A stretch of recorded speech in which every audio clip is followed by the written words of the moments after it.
सत्त्वपुरुषान्यताख्यातिमात्रस्य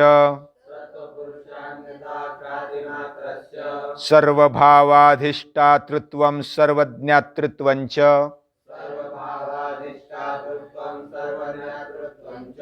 सर्वभावाधिष्ठातृत्वं सर्वज्ञातृत्वं च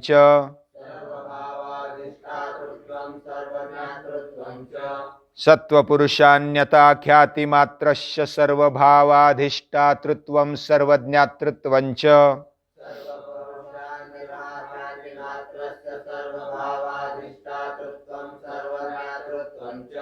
सत्त्वपुरुषान्यताख्यातिमात्रस्य सर्वभावाधिष्ठातृत्वं सर्वज्ञातृत्वं च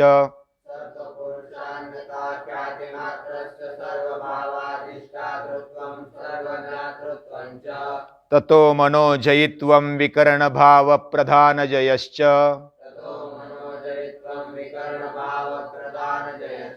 ततो मनोजयित्वं विकरणभावप्रधानजयश्च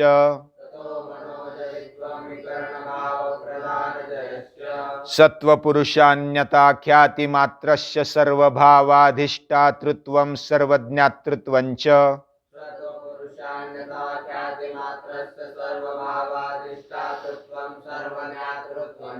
सत्त्वपुरुषान्यताख्यातिमात्रस्य सर्वभावाधिष्ठातृत्वं सर्वज्ञातृत्वं च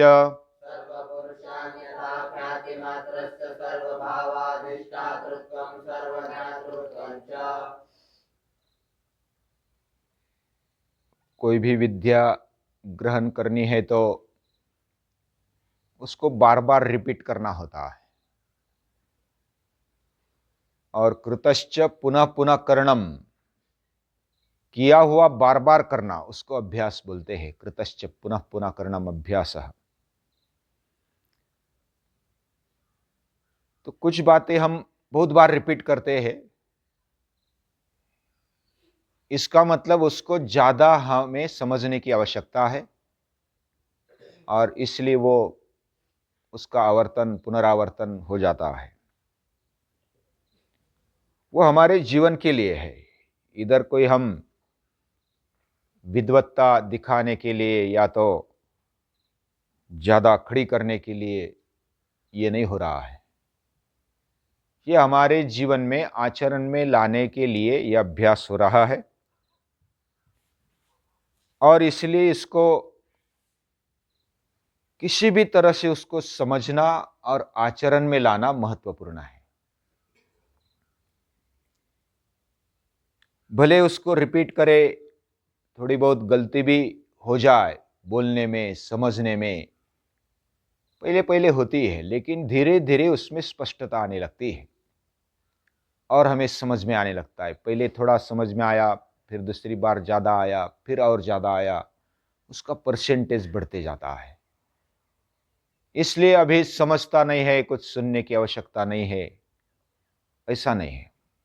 ध्यान लगाकर, मन लगाकर सुनना और फिर धीरे धीरे समझ में आने लगता है। जैसा हम भोजन करते हैं, भोजन करते वक्त पहली रोटी खाई, दूसरी रोटी खाई, तीसरी खाई, चौथी खाई, पांचवी खाई, छठी खाई, सातवीं खाई, बाद में डकार आता है, पेट भरता है। तो कोई अगर ऐसा कहेगा तो पहले सातवीं अगर दे देते तो अच्छा होता, पहले ही पेट भर जाता। ऐसा होता है। 7 नंबर की पहले भी अगर खाई तो भी पेट भरते भरते समय लगता है। वैसा हमें समझते समझते भी समय लगता है। एक एक बात को समझकर अपने दिल में, दिमाग में बिठाकर उसको अपने आचरण में लाना है, उसको थोड़ा समय लगता है। लगने दो, ये समय लेना भी जरूरी होता है। कोई भी वृक्ष, बीज का वृक्ष एकदम से नहीं होता है। उसको धीरे धीरे, पहले बीज डाला, उसको गीलापन दे दिया, उसको संरक्षण दे दिया, उसको अंकुर आया, फिर धीरे धीरे वो वृक्ष बढ़ता है। लगाने के बाद तुरंत उगता है ऐसा नहीं है, उसको समय लगता है। उसको फूल फल भी समय के बाद आते हैं। जल्दी भी आ गए तो उसको तोड़ना पड़ता है। उसमें पक्वता आनी चाहिए। वैसे हमारे जीवन में भी पक्वता आनी चाहिए, और पक्वता आने के लिए धीरे धीरे उसको पक्व बनाना। एकदम से एक दिन में हमने उसको तपा दिया, एकदम से व्यायाम कर दिया तो अंग दुखने लगेगा। तो धीरे धीरे उसको करना है। यानी शनै पंथा शनै कंथा शनै पर्वतमस्तके शनैर्विद्या शनैर्वित्तम पंचेतानि शनै शनै। हाँ, विद्या धीरे धीरे अभ्यास करनी चाहिए, बार बार उसको रिपीट करना चाहिए, तब हमारे समझ में आ जाती है। ये योग विद्या है, ये बहुत ही अच्छी विद्या है, और इसको समझ लेना, ये जीवन को पात्र बनाना है, लायक बनाना है। हमारी लायकी बढ़ती जाए, हमारी पात्रता और बढ़े, इसके लिए ये विद्या है। तो जब हमारी पात्रता बढ़ती है, तो पात्रता बढ़ने के बाद वो पात्र अच्छा है तो उसमें कुछ भी धारण किया जाता है। पात्र में अगर छिद्र है तो उसमें रखा हुआ भी निकल जाता है, या तो क्रैक है तो वो भी निकल जाएगा। तो पात्र अच्छा बनना चाहिए, पक्का बनना चाहिए, और इसके लिए यह अभ्यास है। हमारे जीवन को पक्का बनाने के लिए, शरीर को पक्का बनाने के लिए व्यायाम, सूर्य नमस्कार आदि, इंद्रियों को पक्का बनने के लिए सूक्ष्म व्यायाम, प्राणायाम आदि, मन को पक्का बनाने के लिए प्राणायाम, प्रत्याहार, धारणा, ध्यान आदि। तो अलग अलग हमारे जीवन में जो भी भाव है, उसको पक्का बनाने के लिए, उसको और निखारने के लिए अभ्यास की आवश्यकता है। अभ्यास करते करते, पहले सूत्र में हमने देखा कि शरीर के ऊपर, भौतिक चीजों के ऊपर जय मिलता है, सिद्धियां मिलती है। उसके बाद शरीर के साथ इंद्रिय, हम चाहे वह और उसी गति से उसको ले जा सकते हैं। उसके बाद जो अंतःकरण है, अंतःकरण शुद्ध बनाते बनाते तमोगुण, रजोगुण, इस पर जय पाना है, और सत्वगुण पर भी जय पाते पाते प्रधान पर जय पाना है। प्रधान यानी प्रकृति। ये तीनों गुणों पर विजय पाने के साथ हमारी ऊंचाई बढ़ती है। ऊंचाई यानी शरीर की हाइट नहीं, हमारे अंतःकरण की ऊंचाई बढ़ती है, वो सत्व प्रधान हो जाता है। सत्वगुण उसमें ज्यादा आने लगता है, और ये सत्वगुण प्रकाशक होता है, निर्मल होता है, और स्वास्थ्य देता है, स्वस्थता देता है। और जैसे जैसे हम अभ्यास करते जाते हैं, तमोमल, रजोमल निकलते जाता है, सत्व मल भी निकलते निकलते वो भी शुद्ध बनता है। तब सत्व और पुरुष, सत्व यानी हमारा अंतःकरण, वह शुद्ध बन गया। पुरुष यानी अंदर रहा हुआ आत्मतत्व, वह शुद्ध है ही, लेकिन वो प्रकाशित होने लगता है। मूल में वो प्रकाशित ही है, लेकिन बाह्यमल के कारण उसका प्रकाश दिखता नहीं है, वो प्रकाशित होने लगता है। जैसे अष्टांग योगांगानुष्ठानात् अशुद्धि क्षय, अशुद्धि का क्षय होते होते और विवेक ख्याति, ज्ञान दीप्तिर अविवेक ख्याते है, ज्ञान का प्रकाश आने लगता है और विवेक ख्याति तक हम जाते हैं। और यही इस सूत्र में बताया है। सत्व यानी अंतःकरण, हमारा चित्त, और पुरुष यानी हमारी आत्मशक्ति, उसकी अन्यता ख्याति हो जाती है। अन्यता यानी वो दोनों भिन्न है, ये पूरा समझ में आने लगता है। उसको चरित्र में, हमारे जीवन में उसको अनुभव करना, उसको ख्याति बोलते हैं। मैं और मेरा शरीर यानी चित्त ये भी सूक्ष्म होते हुए भी वो स्थूल है, जड़ है, और जो चैतन्य है वह है आत्मशक्ति। आत्मशक्ति और चित्त शक्ति वह दोनों अलग है, उसका विवेक आ जाता है। ये विवेक ख्याति इधर आ गई। और उसकी अन्यता ख्याति मात्र ये होने के साथ साथ हमारे अंदर सर्वभाव का जो भी अधिष्ठाता है, ये भूमिका उसमें आ जाती है। जीवन में अलग अलग भाव है, अलग अलग भाव यानी बाजार भाव नहीं।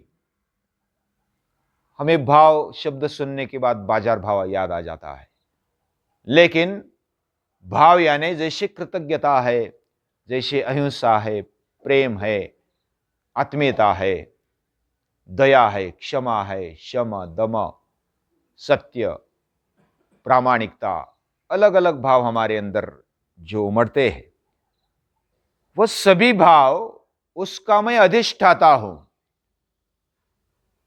और आत्मशक्ति के साथ, शुद्धि के साथ ये भाव आने लगता है और वह सर्वभावाधिष्ठातृत्व आता है।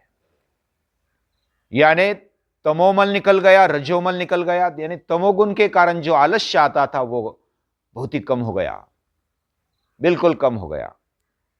और जो रजोगुण के कारण आसक्ति थी, लोभी या तो जो भी आसक्त होने की वृत्ति थी, वह कम होती गई और फिर ज्ञान की जिज्ञासा बढ़ गई। जो भी पाना है, प्राप्त करना है, जानना है, उसके बारे में हमारे अंदर एक चाहना निर्माण होती है, जिज्ञासा। और उसके साथ साथ हम आगे बढ़ते हैं तो सर्वभावाधिष्ठातृत्व आता है और सभी भावों का अधिष्ठाता मैं ही हूं, ऐसा उसको लगता है।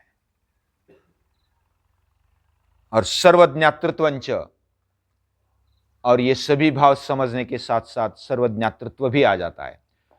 मुझे सभी मालूम हो गया, वो तृप्ति आ जाती है, संतुष्टि आ जाती है। दूसरी तरीके से अगर समझ लिया जाए तो वेदांत में चित्त की, उन्नत चित्त की 4 अवस्थाएं, उसमें से 3 मुख्य मानी गई है। उसमें है सत्वापत्ति, पहले हमने एक बार देखा था। सत्वापत्ति यानी मेरा अंतःकरण और मेरा शरीर ये भिन्न है। मेरा शरीर और अंतःकरण ये भिन्न होते हुए भी सिर्फ स्थूल और सूक्ष्म है, और उसके बाद ये पूरा स्थूल जो है, जड़ है, उसके अलावा ये आत्मशक्ति है, ये भान आ जाता है। और इधर ही विवेक ख्याति का जागरण होता है। यानी सत्वापत्ति, जो अंतःकरण, सत्व यानी अंतःकरण, वो सत्व गुण प्रधान है, इसलिए उसको सत्व बोलते हैं। और सत्व संशुद्धि, गीता में भी यह शब्द आया है, हमारे अंतःकरण की शुद्धि, यह सत्व संशुद्धि है। और जब सत्व संशुद्धि हो जाए तो वो अंतःकरण फिर भी आत्मशक्ति से अलग है, यह समझने लगता है, तो सत्वापत्ति हो जाती है, यह अवस्था आ जाती है। फिर हम दृष्टा स्वरूप में आने लगते हैं, देखने वाले के स्वरूप में आने लगते हैं। तदा दृष्टु स्वरूप अवस्थानम, जैसा पहले सूत्रों में हमने देखा। तो हम तटस्थ होकर सभी ज्ञान को, सभी भावों को देख सकते हैं, वही सर्वभावाधिष्ठातृत्व आ जाता है। उधर ही विवेक ख्याति बोला जाता है। विवेक यानी सार और असार पता चलने लगता है, यह विवेक ख्याति है, वही सत्व पुरुषान्यता ख्याति है।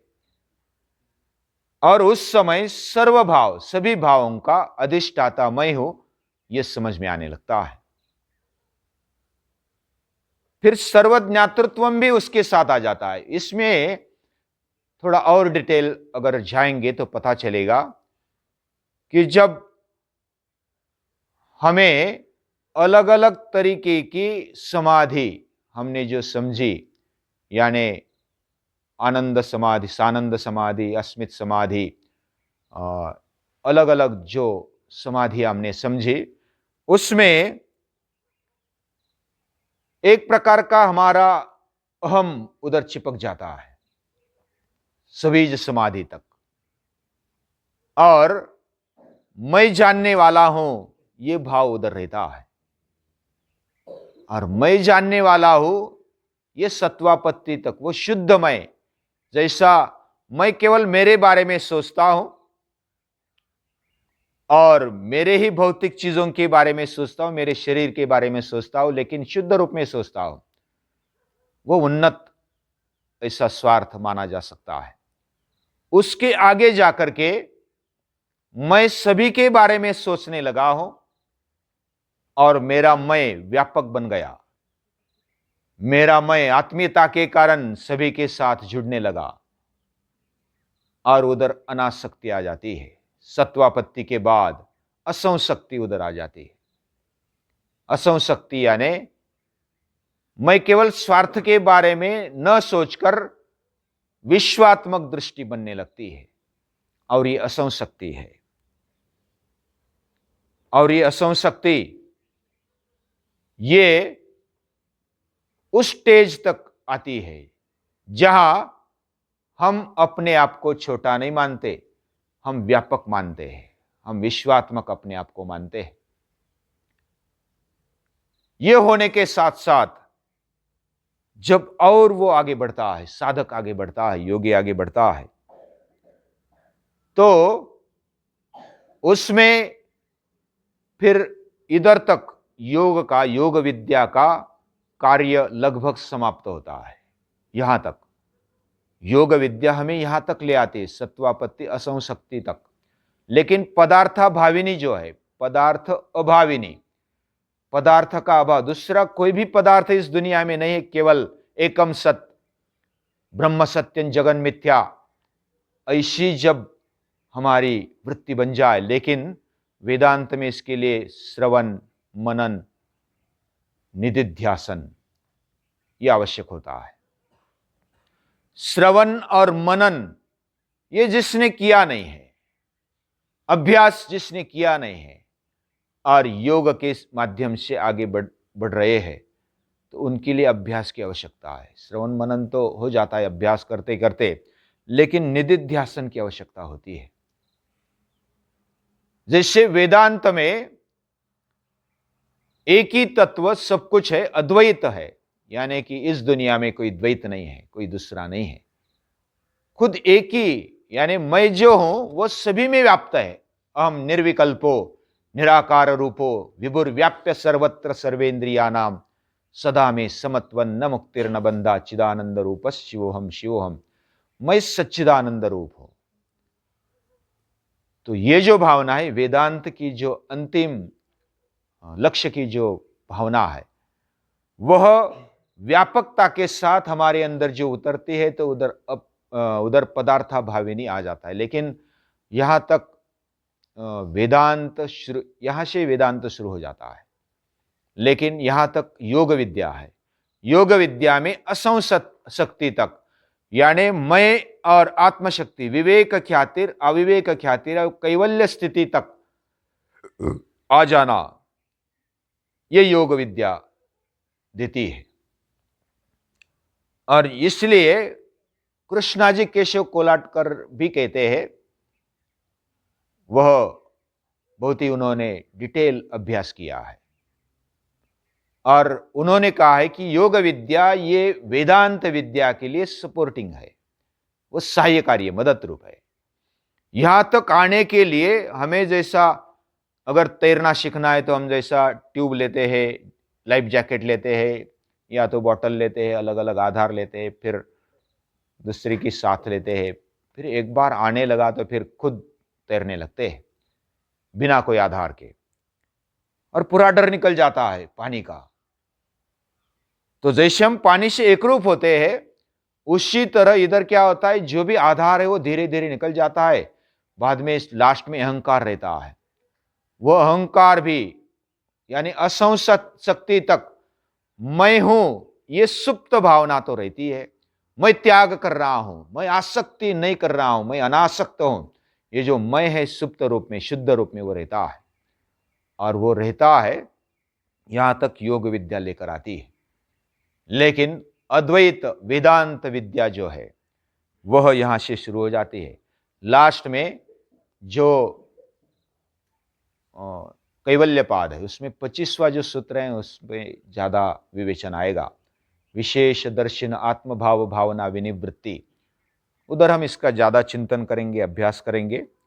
लेकिन अभी तक जो हमने समझा, सत्वगुण, रजोगुण और तमोगुण, इन सभी का विजय प्राप्त होने के साथ साथ, और हमारे प्रधान जय, जब सत्व प्रधान हम बन जाते हैं, सत्वगुण प्रधान हमारा चित्त बन जाता है, तो यह अवस्था आ जाती है।